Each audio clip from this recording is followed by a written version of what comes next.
So, there is a frame material that's experiencing a bit of a surge in popularity at the moment, and it's not a new fancy type of carbon or any of the other things you might expect it to be. It's the humble old aluminium. And you know on this channel that I ride a lot of these old 2000s aluminium bikes. I think they're brilliant.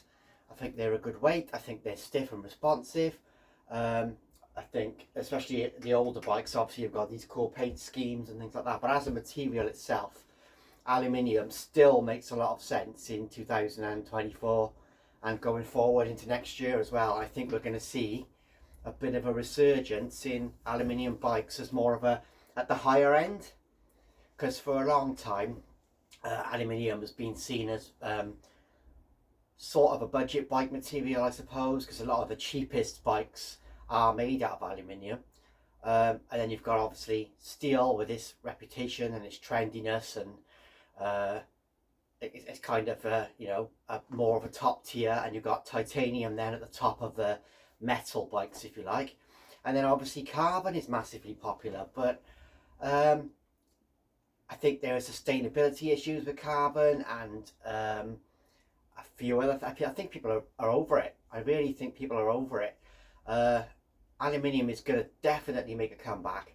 You're going to see more and more high-end bikes with the higher spec components and things on it, made out of the old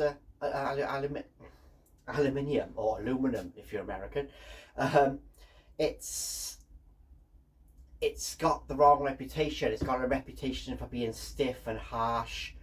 But if you've ever ridden something like a Cannondale CAD frame, or any other sort of well-engineered aluminium, they ride really well. I know steel is supposedly more absorbent and more compliant and all the rest of it, but like even like the stalwarts of steel, like Ron from Ron's Bikes, who's always been a steel man, always been a massive promoter of steel is real and steel, but even he now has his Alumilith, which is the new bike in his range, which is made out of aluminium.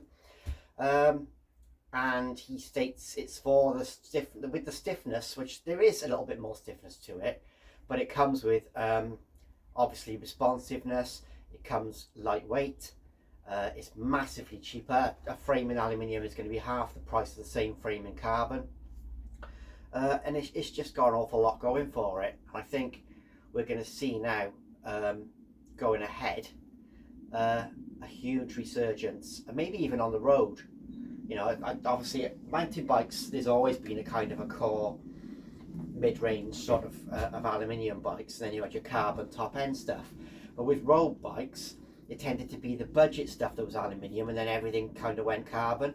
But I think now you see more and more premium offerings in aluminium on the road side of things as well, and definitely on the gravel side of things. Yeah, so I just think it's a forgotten material for a lot of people that still has a lot to offer. I mean, even riding these old frames, and this is not the fanciest carbon that Specialized did in the 2000s, carbon.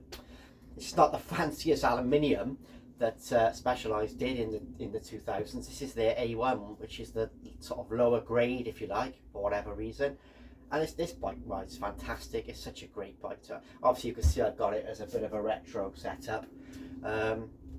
But with a 1x on it, and I do everything on this bike that I do on my gravel bike, as I told you many times before, I know. So yeah, I think look out for, in 2025 and beyond, a bit of a resurgence in aluminium, a bit more respect for how good the material really is, because it is such a good material. And sustainability wise, obviously it's going to be more sustainable than carbon. There are people talk about the aging of aluminium frames and the corrosion, but this is a 30-year-old frame nearly, and it's absolutely bulletproof. It really is. The stuff I do on this, and it just comes back, just takes it time after time. And this bike had a hell of a life before it came to me, because I can see from the battle scars on it that it was well used. So yeah, I don't dismiss aluminium. It's definitely not done. I think if anything, it's on the rise. and I'm looking forward to seeing what happens with it in the future.